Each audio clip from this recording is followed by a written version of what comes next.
सुप्रभात में Hiren NASA corona virus प्रकृति के लिए वरदान एवं मानवता पे कहर पे अपने विचार पक्ष में प्रस्तुत करने जा रहा हूँ। कोरोना वायरस से आज पूरी दुनिया अच्छी तरीके से परिचित है।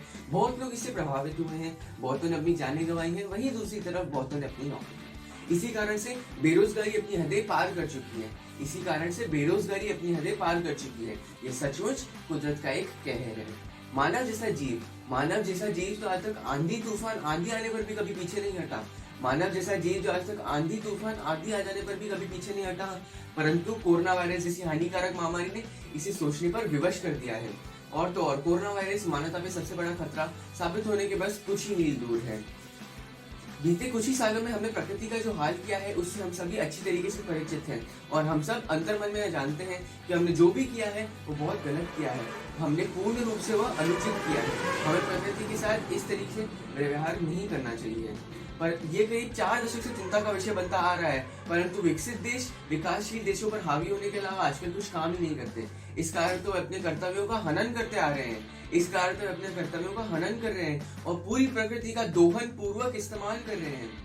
परंतु कोरोना वायरस ने लॉकडाउन के माध्यम से प्रकृति को फलने फूलने का, पुनः खिल उठने का एक और अवसर दिया है, जिस कारण से हवा में जहर कम होने लगा है, नदियों का जल शीतल होने लगा है, पुनः स्वच्छ होने लगा है।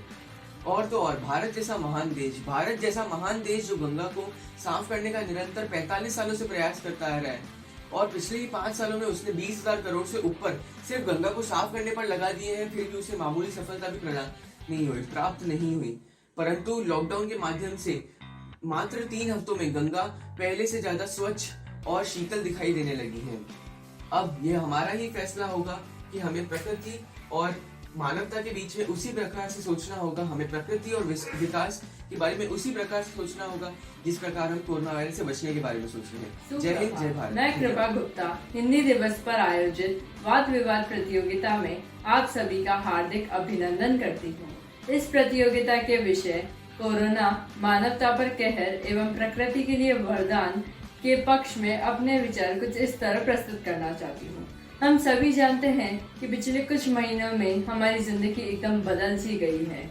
कोरोना महामारी के चलते लाखों लोग बीमार पड़े, वह हजारों की जानें भी गई और अब तो भारत में कोरोना मरीजों की संख्या 40 लाख के पार जा चुकी है और 60,000 से ज्यादा लोगों की जानें भी जा चुकी है। हम ये भी जानते हैं कि इन सब की वजह से बहुत से लोगों को आर्थिक तंगी का भी सामना करना पड़ रहा है। सच में पूरी दुनिया पर कोरोना अपना कहर बरसा रहा है, लेकिन यह एक तरह से प्रकृति के लिए एक वरदान साबित भी हुआ है। अगर हम बाहर देखें तो हम यह देखेंगे कि जो पवन पहले पूर्ण रूप से अशुद्ध थी वह अब पूर्ण रूप से शुद्ध हो चुकी है और जहां सड़कों पर अनेक वाहनों की वजह से ध्वनि व वायु प्रदूषण होता था वह सड़कें अब सूनी पड़ी हुई है। हम ये मान सकते हैं कि कोरोना प्रकृति के लिए ईश्वरीय वरदान स्वरूप है। हम ये जानते हैं कि प्रदूषण के कम होने से प्रकृति अपने वास्तविक स्वरूप में लौट रही है। हमारे देश की पवित्र नदी गंगा अब इतनी स्वच्छ है जितनी वो पहले कभी थी ही नहीं। और जब लॉकडाउन के चलते सारी भारत की सारी फैक्ट्रियां बंद है और इनमें से निकलने वाली जहरीली गैसें जो कि मनुष्य के लिए बहुत हानिकारक होती थी वह भी अब नहीं है। तो लॉकडाउन के चलते वातावरण पूर्ण रूप से जहरीली गैसों से मुक्त हो चुका है। कोरोना ने मनुष्य को साफ सफाई भी सिखाई है। पहले लोग नदियों व झीलों में सारा कचरा डाल दिया करते थे, लेकिन लॉकडाउन के चलते ऐसा मुमकिन नहीं हो पा रहा है। हमने कोरोना के चलते प्रकृति में अनेक बदलाव देखे हैं। अतः आपने अभी जितने भी तर्क सुने उन सब के माध्यम से मैं आप सभी से यही प्रार्थना करना चाहती हूँ कि अभी हम जिस रूप में प्रकृति को देख रहे हैं उसका यही रूप हमें आगे भी बरकरार रखना है। धन्यवाद। सुप्रभात, मैं नगा कोठारी वरुणा सदन की छात्रा आपके समक्ष कोरोना मानव जाति पर कहर और प्रकृति के लिए वरदान के पक्ष में अपना मत प्रस्तुत करने जा रही हूँ। पिछले 4 महीनों में कोरोना वायरस से हमारी दुनिया एकदम बदल गई है। हजारों लोगों की जानें चली गई है, लाखों लोग बीमार पड़े हैं। कोरोना वायरस जहाँ मानव जाति के लिए अभिशाप लेकर आया है वहीं प्रकृति के लिए वरदान है। कोरोना महासंकट के दौर में जब दुनिया में हाहाकार मचा हुआ है वहीं एक दुनिया ऐसी भी है जो खिलखिला रही है और स्वयं को मुक्त मान रही है। यह दुनिया कहीं और नहीं बल्कि इसी पृथ्वी पर है। लगता है कि इंसानों के घरों में कैद हो जाने से धरती प्रदूषण मुक्त हो रही है।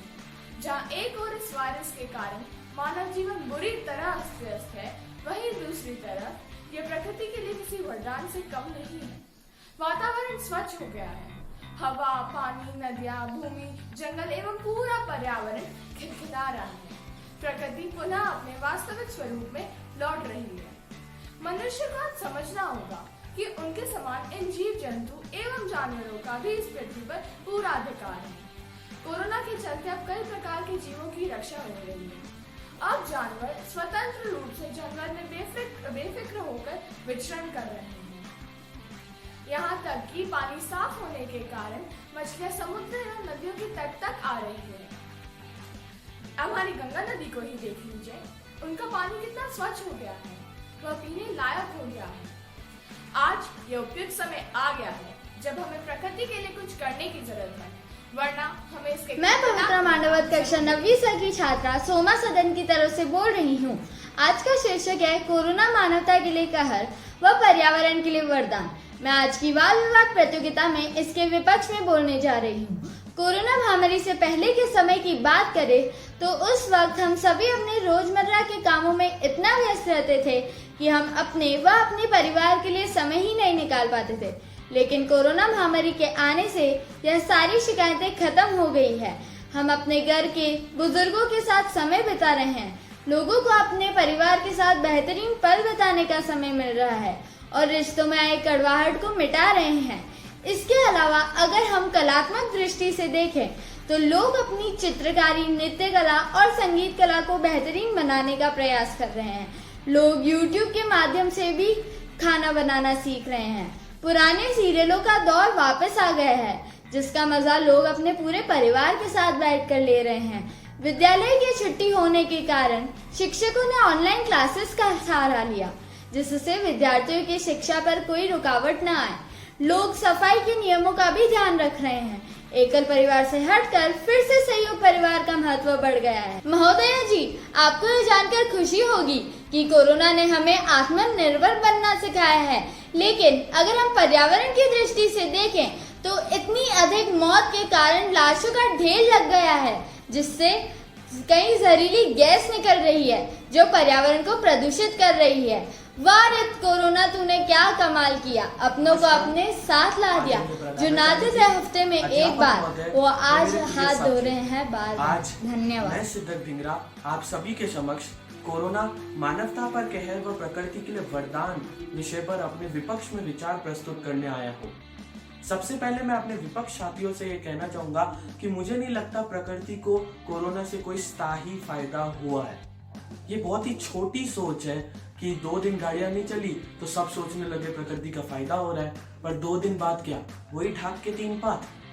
ये प्रकृति का फायदा बिल्कुल अस्थायी है, अस्थायी, क्योंकि कोई भी इंसान अपनी इच्छा से ये फायदा नहीं कर रहा है, ना ही उन्हें उससे कोई सीख मिल रही है।